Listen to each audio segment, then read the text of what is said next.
Sugar आजकल के जीवन में ये मान लो कि वैसे तो शुरू से ही कहा जाता रहा है शुगर दीमक है।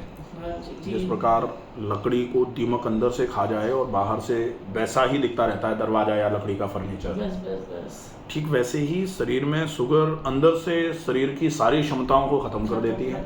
एनर्जी लेवल जीरो हो रहा है इस बिल्कुल समय। हो जाएगा। अच्छा, हो क्यों जा रहा है? Lifestyle। लोगों को ये लगता है कि शुगर मतलब ग्लूकोज बढ़ के आ रहा है, इसका मतलब मीठा ज़्यादा खाया जा रहा होगा। ऐसा नहीं। स्ट्रेस। बेसिक रीज़न जो शुगर होने का है वो है कि शुगर को जो मैनेज करने का काम करता है उसमें गड़बड़ी है। शुगर को मैनेज करने का काम कौन करता है? इंसुलिन। इंसुलिन कहाँ से निकल रहा है? पैनक्रियाज। पैनक्रियाज जो स्टमक के नीचे इस तरीके की एक ग्लैंड होती है ना, ये मिक्सोक्राइन ग्लैंड माना जाता है। मिक्सोइड ग्लैंड मतलब ये एंडोक्राइन भी है, हार्मोन भी निकालती है, और ये एक्सोक्राइन भी है, पाचन में भी सहायक है। एक्सोक्राइन पार्ट पैनक्रियाज का जो है ना वो खराब हो जाता है तो पाचन की गड़बड़ी हो जाती है, पेट में दर्द होता है। और एंडोक्राइन पार्ट अगर पैनक्रियाज का खराब होता है, कहीं इंसुलिन के सीक्रेशन में कमी आती है, तो फिर वो शुगर करा रहा है, क्योंकि इंसुलिन का काम होता है शुगर को मैनेज करना। जो भी आपने खाया वो ब्लड में पहुंचा। अगर आपने ग्लूकोज कार्बोहाइड्रेट खाया है तो वो ग्लूकोज के फॉर्म में आपके ब्लड में पहुंचेगा, और जैसे ही खाया हुआ ग्लूकोज खून में ग्लूकोज के लेवल को बढ़ाएगा, जिसको शर्करा का लेवल बोला जाता है, ब्लड ग्लूकोज लेवल बढ़ा हुआ रहेगा। जैसे ही बढ़ा, ब्रेन पैनक्रियाज को कहेगा कि इंसुलिन थोड़ा ज़्यादा निकालो, बढ़ गया है, इसको मेंटेन कर दो। इंसुलिन ज़्यादा निकलेगा, ब्लड में आएगा, ब्लड में से शुगर को इंसुलिन हटा करके सेल पर डाल देगा, मसल पर डाल देगा, तो ब्लड में ग्लूकोज का लेवल मेंटेन हो जाएगा। ये काम किसने किया? इंसुलिन ने। अब इंसुलिन की कमी आ गई तो फिर ये काम नहीं हो पा रहा। अब आप अगर ज़्यादा नहीं खा रहे हो तो जितना खा रहे हो वही आपके ब्लड में घूमता रहेगा, तो वो भी ज़्यादा हो जाएगा। ज़्यादा खा लिया, मीठा खा लिया तो बवाल है ही। तो शुगर होने के बाद आपको मीठा बंद करना पड़ेगा। डायरेक्ट मीठा बंद कर दो। डायरेक्ट कार्बोहाइड्रेट जो डायरेक्ट है वो ज़्यादा मात्रा में ना खाया जाए। मीठा तो खैर कार्बोहाइड्रेट होता ही। तो अब अपने को मोटिव ये रखना है, अपने को चीनी कम खाना तो एक तरीके से हो ही गया कि शुगर तो डायरेक्ट फॉर्म में खानी ही नहीं है, लेकिन इससे आपका इलाज नहीं होगा। लोगों को लग रहा है कि मिठाई बंद कर दो उससे इलाज हो जाएगा। इलाज नहीं होगा। हाँ, ये ज़रूर है कि आप अभी तक मिठाई भी खा रहे थे तो आपकी शुगर ज़्यादा आ रही थी, आप मिठाई बंद करोगे तो शुगर कंपैरेटिवली कम आ जाएगी, लेकिन धीरे धीरे करके जैसे जैसे समय निकलेगा तो मिठाई नहीं खाने के बाद भी आपकी शुगर बढ़ी हुई रहना चालू हो जाएगी, और तब तक बढ़ी रहेगी जब तक आप अपने इंसुलिन पर काम नहीं करते। अच्छा, इंसुलिन भी ज़रूरी नहीं है कि कम हो जाए तभी शुगर बढ़ी हुई आए। हो सकता है इंसुलिन के अगेंस्ट बॉडी ने रेजिस्टेंस क्रिएट कर दिया, जो इसके साथ होने वाला है। इंसुलिन रेजिस्टेंस आता है। इंसुलिन रेजिस्टेंस आ गया मतलब इंसुलिन निकल तो रहा है, लेकिन मांसपेशियां और सेल्स शरीर की उस इंसुलिन का कहा नहीं मान रही। इंसुलिन कहेगा कि ग्लूकोज को तुम ले लो, हम तुम्हें दे देते हैं, सेल्स नहीं लेंगे। इसको इंसुलिन रेजिस्टेंस बोला जाता है। तो आजकल जो बच्चे हैं, जैसे लगभग 15 से 30 साल की उम्र में जो लोग हैं, जो इनएक्टिव लाइफस्टाइल लीड कर रहे हैं, जो उतनी एक्सरसाइज नहीं कर रहे जितनी आवश्यक है, कर तो रहे हैं, थोड़ा बहुत हिलना डुलना कर लेते हैं, लेकिन जितनी ज़रूरी है उतनी नहीं हो पा रही, तो इनएक्टिव लाइफस्टाइल हो गई।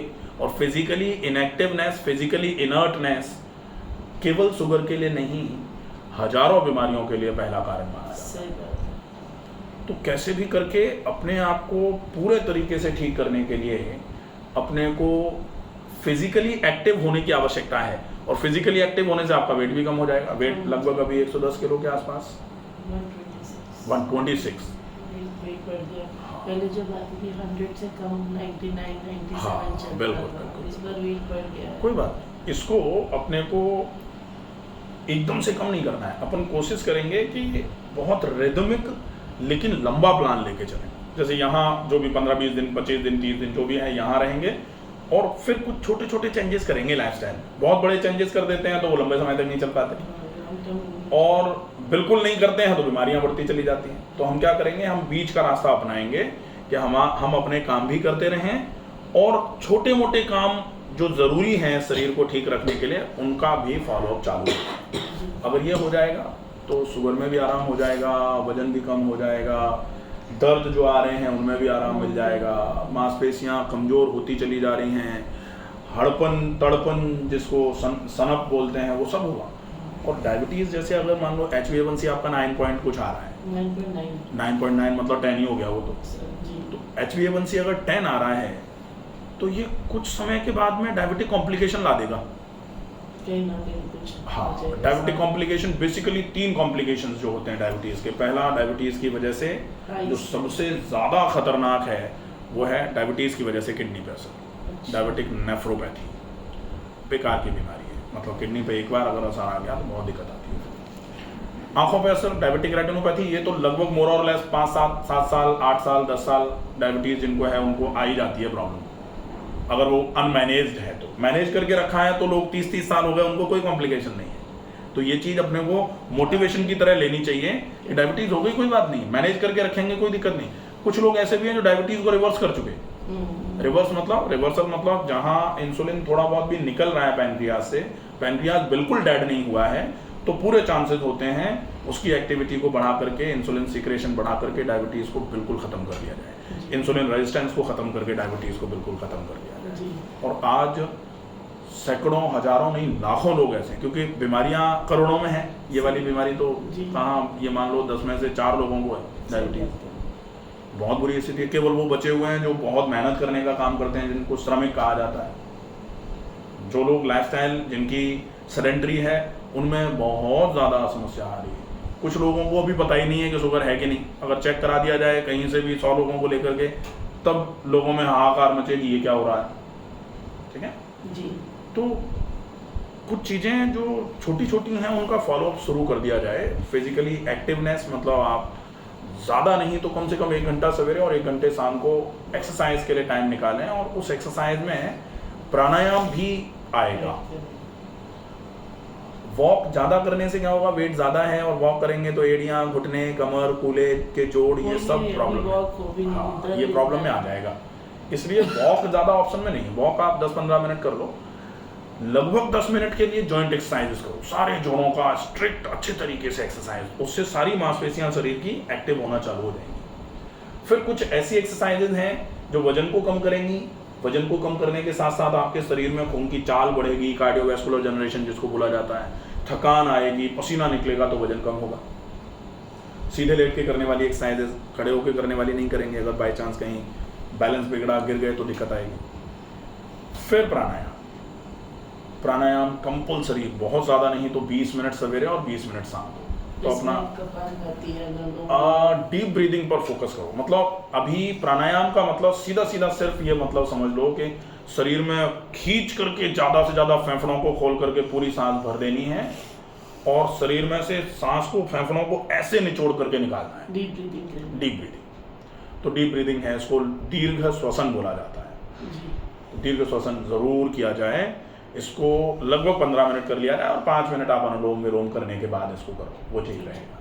ठीक है, थोड़ा डाइट पे फॉलोअप करेंगे, और थोड़े से ऐसे ट्रीटमेंट जो जनरल हैं, बहुत आसानी से होने वाले जो होते हैं ना, वो ट्रीटमेंट, अब यहाँ तो पूरे ट्रीटमेंट करेंगे, लेकिन घर के लिए जनरल ट्रीटमेंट्स जो होते हैं, जैसे बहुत अच्छा ट्रीटमेंट है एक, आप 15 मिनट के लिए नहाते समय पूरे शरीर पर अच्छे तरीके से मोपिंग करो। तो वो मोपिंग जो है ना, वो मसाज कही जाएगी, और खुद ही करोगे तो व्यायाम कहा जाएगा।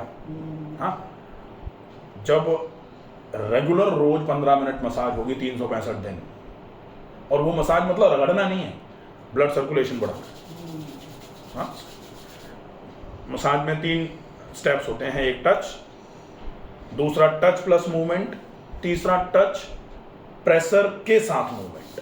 तो विदाउट प्रेशर यहाँ टच प्लस मूवमेंट है, एक जगह पे कम से कम 10-15 बार। तो इससे क्या होगा, ब्लड सर पूरे शरीर पे, माथे से, बालों से लेके इनफैक्ट तलवों तक, बहुत अच्छा ट्रीटमेंट है और हर बीमारी में काम करता है। किसी भी बीमारी में मान लो, क्योंकि ये फिजिकली एक्टिव कर रहा है आपको, आपके त्वचा के रोम छिद्र खोल रहा है। एक ही जगह पर जब स्ट्रोकिंग मूवमेंट्स करे जाते हैं तो यहाँ पर ब्लड सर्कुलेशन बढ़ जाएगा। यही तो चाहिए, पूरे शरीर को हो जाएगा, बहुत अच्छा आराम मिलेगा। ठीक है।